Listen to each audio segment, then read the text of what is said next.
Hello friend, સ્વાગત છે આપનું રસોઈનું રહસ્યમાં.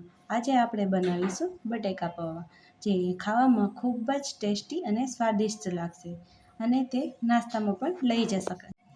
બાળકોને પણ ખૂબ જ ભાવે છે. બટેકા પૌવા માટે જોશે બટેકા, કાંદા, ટમેટાં, આદુ મરચાં, કેપ્સિકમ, સૂકેલું લસણ 8થી 10 કળી, ઝીણી સમારેલી અને 8થી 10 નંગ લીમડાના પાન. સૌ પ્રથમ આપણે ગેસ ચાલુ કરીએ અને તેમાં 3થી 4 પાવડા આપણે તેલ નાખીશું. હવે આપણું તેલ ગરમ થઈ ગયું છે. પહેલાં નાખશું આપણે લસણ. લસણ પકડાઈ જાય એટલે થોડીક રાઈ, જીરું, હિંગ અને હળદર. તેમાં નાખશું ઝીણા સમારેલા કાંદા.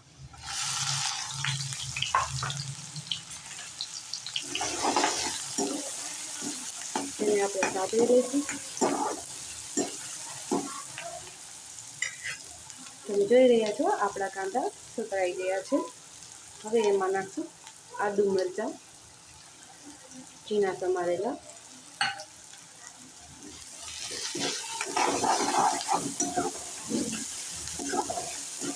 મરચાંને પણ આપણે સાતળી નાખીએ.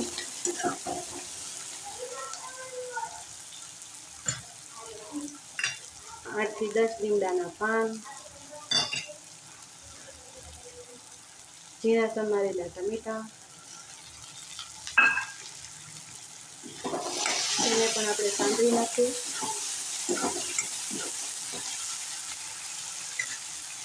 હવે તેમાં નાખશું કેપ્સિકમ.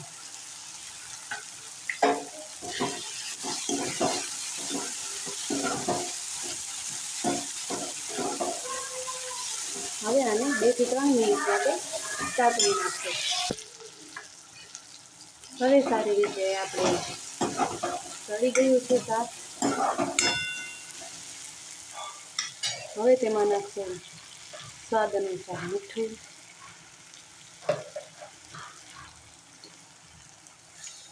ખાંડ,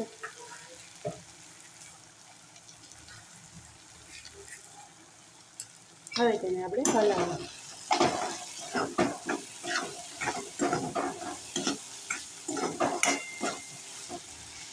એક રસ થવા લાગ્યું છે. હવે તેમાં તેલ છૂટું પડે એટલે આપણે તેમાં બટેકા નાખીએ. તમે જોઈ શકો છો આપણું તેલ છૂટું પડવા માંડ્યું છે.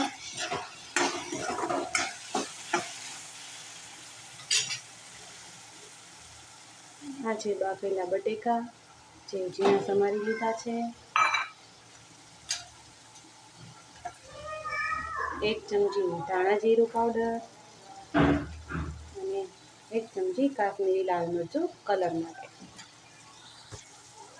હવે આપણે તેને હલાવી લઈએ.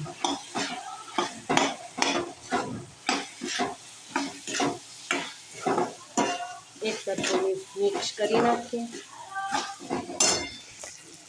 હવે તેમાં નાખશું 1 લીંબુનો રસ.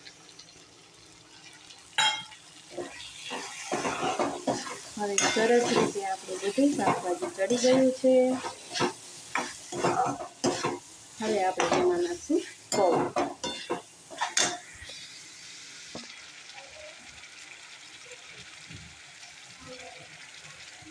આ પૌવા છે આપણે તેને પાણીમાં પલાળી દીધા છે.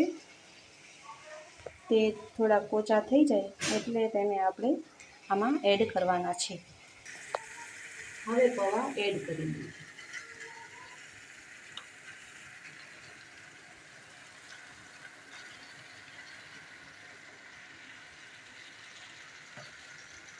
હવે તેને હળવા હાથે હલાવીએ.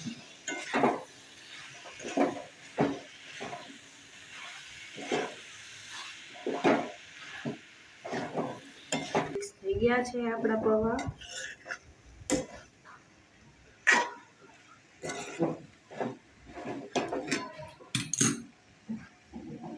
નાખી નાખીશું લીલા ધાણા.